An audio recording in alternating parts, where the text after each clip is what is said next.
Hi friends, नंद बाबा चरसबी YouTube channel पर आप सभी का स्वागत है। आज हम पढ़ाने वाले हैं समास। समास कितने प्रकार के होते हैं, कौन कौन होते हैं, यह है हिंदी व्याकरण में से। देखिए, समास का मतलब होता है संक्षेप। समास किसे कहते हैं? दो या दो से अधिक पदों का मेल हो उसे समास कहते हैं। समास 6 प्रकार के होते हैं। पहला तत्पुरुष समास, दूसरा द्वंद्व समास, तीसरा द्विगु समास, चौथा कर्मधारय समास, पांचवा बहुव्रीहि समास, छठा अव्ययी भाव समास। ट्रिक है द्वंद्वी अवतक। द से होता है द्वंद्व, दी से होते द्विगु, आ से होता अव्ययीभाव, ब से बहुव्रीहि, तत् से तत्पुरुष, क से कर्मधारय। पहला तत्पुरुष समास किसे कहते हैं? वैसा समास जो विग्रह करने पर कारक चिन्ह पता चलता है उसे तत्पुरुष समास कहते हैं।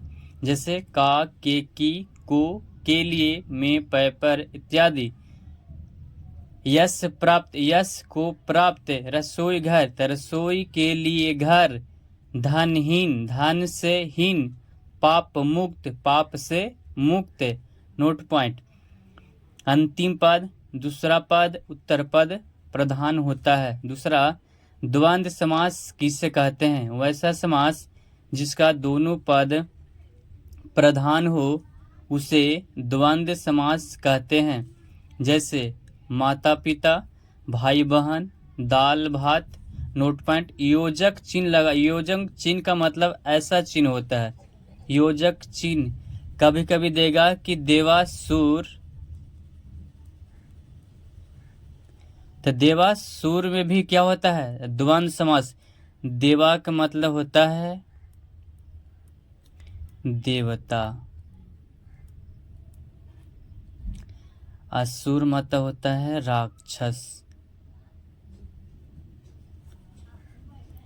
तो इसमें योजक चिन्ह नहीं लगा है, फिर भी क्या हो जाएगा आपका?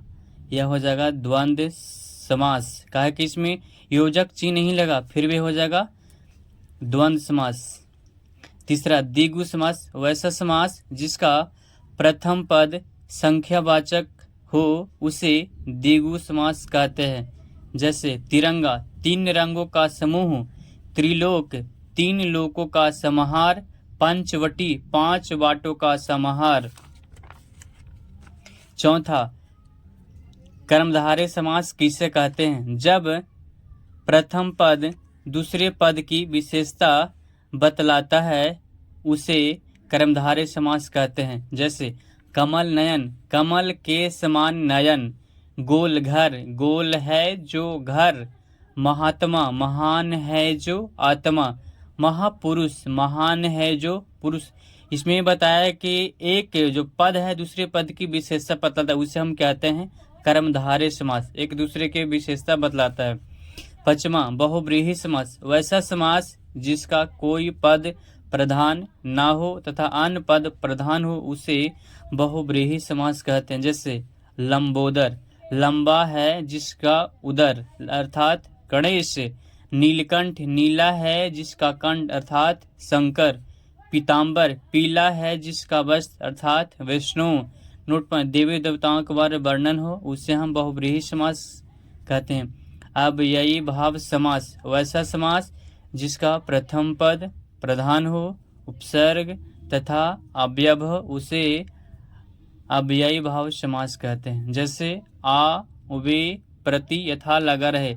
समझना कि अविभाव समास आ से आजन्म, आमरण, वे से विकाम, प्रति से प्रतिदिन, प्रत्येक, प्रतिमास, यथा से यथासंभव, यथाशक्ति।